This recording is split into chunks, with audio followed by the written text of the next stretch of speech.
ઉપવાસમાં કંઈ નવું અને ટેસ્ટી ખાવાની ઈચ્છા થાય તો એકવાર આ ફરાળી ક્રિસ્પી મેંદુવડાની રેસિપી જરૂરથી ટ્રાય કરજો.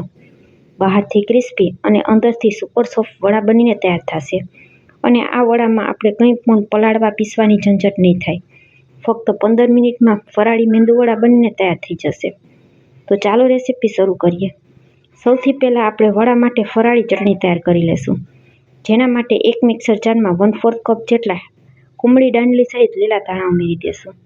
2 તીખા લીલા મરચાં, 2 થી 3 નાના ટુકડા આદુના, અડધી મુઠ્ઠીથી થોડા ઓછા સિંગદાણા, થોડા મીઠા લીમડાના પાન, 1 ચમચી જેટલા આખા ધાણા, અડધી ચમચી જેટલું આખું જીરું, સ્વાદ અનુસાર સિંધાલું મીઠું અને 2 ચમચી જેટલો લીંબુનો પાવડર ઉમેરશું.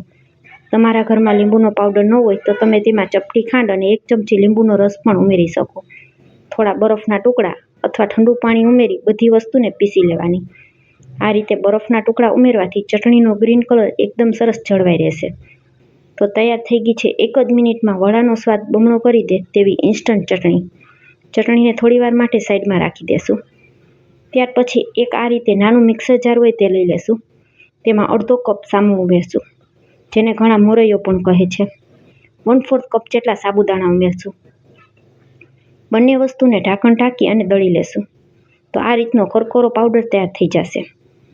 હવે એક કઢાઈમાં 1 મોટી ચમચી તેલ ગરમ કરશું. તેલ એકદમ સરસ ગરમ થઈ જાય ત્યાં સુધી રાહ જોશું. ત્યાર પછી તેમાં અડધી ચમચી આખું જીરું ઉમેરશું. 2 ઝીણા સમારેલા તીખા મરચાં ઉમેરીશું. અને મરચાં અને જીરુંને તેલમાં સરસ સંતળાવા દેશું. ત્યાર પછી તેમાં 1/2 કપ ભરી અને પાણી ઉમેરશું. મેઝરમેન્ટનું અહીં ખાસ ધ્યાન રાખવાનું છે. તમારા ઘરમાં આવો મેઝરિંગ કપ ન હોય તો ઘરમાં રહેલ કોઈ પણ વાટકી પણ લઈ શકો. ત્યાર પછી તેમાં સ્વાદ અનુસાર કે પછી અડધી ચમચી જેટલું સિંધાલું મીઠું ઉમેરશું. અને પાણીમાં એક ઉભરો આવી જાય ત્યાં સુધી તેને થવા દેશું. તો તમે જોઈ શકશો પાણી સરસ ઉકળી ગયું છે. તો હવે દળીને રાખેલો સાબુદાણા અને મોરૈયો તેમાં ઉમેરી દેશું. અને ચમચાથી હલાવી મિક્સ કરી દેશું. આ સમયે ગેસની ફ્લેમને સ્લો કરી દેવાની. ઉકળતા પાણીમાં આપણે લોટ નાખશું એટલે શરૂઆતમાં એવું લાગશે કે થોડા ગાંઠા પડી ગયા છે. પરંતુ ચમચાના પાછળના ભાગથી આપણે આ રીતે તેને દબાવતા જશું એટલે બધા ગાંઠા તરત જ પાણીમાં ઓગળી જશે. તો 2 થી 3 મિનિટ સુધી ધીમા તાપ ઉપર આ જ રીતે આપણે તેને હલાવતા રહેશું. બધા ગાંઠા ઓગળી જાય અને આ મિશ્રણ એકદમ સરસ ડ્રાય થઈ જાય ત્યાં સુધી તેને થવા દેવાનું. ગેસની ફ્લેમને સ્લો રાખવાની જેથી કરી કઢાઈમાં મિશ્રણ ચોટે નહીં. તો 2 મિનિટ જેવો સમય થઈ ગયો છે. તમે જોઈ શકશો પાણીનો ભાગ જે હતો તે બધો બળી ગયો છે. અને બધું મિશ્રણ આ રીતે શીરાની જેમ કઢાઈમાં ભેગું થઈ ગયું છે. અને હવે તે કઢાઈમાં ચોટતું પણ નથી.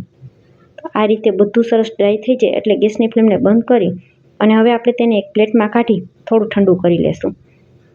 તો બધું એકદમ સરસ ઠંડુ થઈ જાય ત્યાં સુધી રાહ જોવાની છે.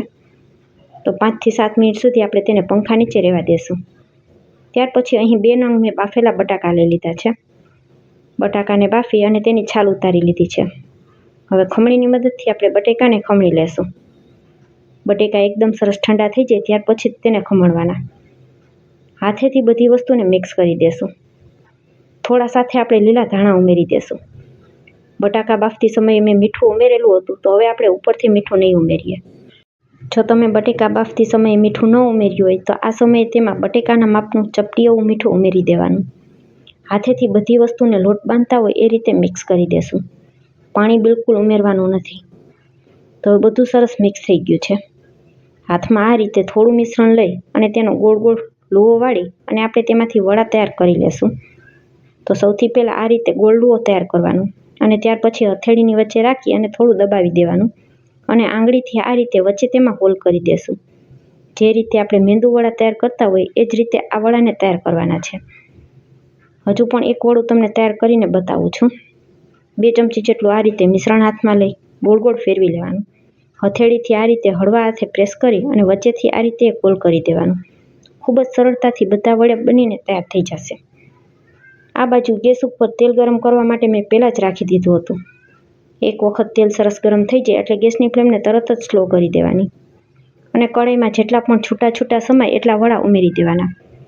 વડાને અડધી મિનિટ સુધી બિલકુલ નહીં અડવાના જેથી વડા તેલમાં છૂટા ન પડે.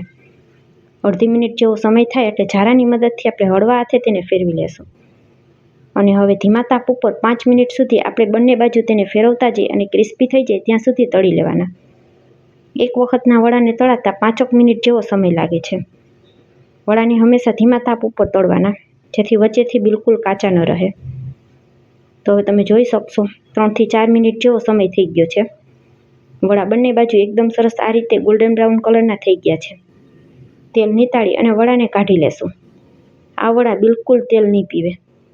તો બધા જ વડા આપણા બનીને તૈયાર થઈ ગયા છે. ગરમા ગરમ વડાને તૈયાર કરેલી ચટણીની સાથે સર્વ કરશું. તો ફ્રેન્ડ્સ, આજની રેસીપી અહીં સુધી જોયા પછી જો તમને જરા પણ પસંદ આવે તો વિડીયોને એક લાઇક કરજો, તમારા ફ્રેન્ડ્સ અને ફેમિલી સાથે શેર કરજો, અને મારી રેસીપીઓ તમને જોવી ગમતી હોય અને હજુ સુધી મારી ચેનલને સબસ્ક્રાઈબ ન કરી હોય તો મને સપોર્ટ કરવા બદલ મારી ચેનલને સબસ્ક્રાઈબ જરૂરથી કરજો. વડાને આપણે તોડીને જોઈએ તો તમે જોઈ શકશો કે અંદરથી એકદમ સરસ સોફ્ટ, જાળીદાર અને બહારથી ક્રિસ્પી વડા તૈયાર થયા છે. તમને આજની આ રેસીપી કેવી લાગી તે કમેન્ટમાં જરૂરથી જણાવજો. ફરી મળીશું આવી જ એક નવી રેસીપી સાથે.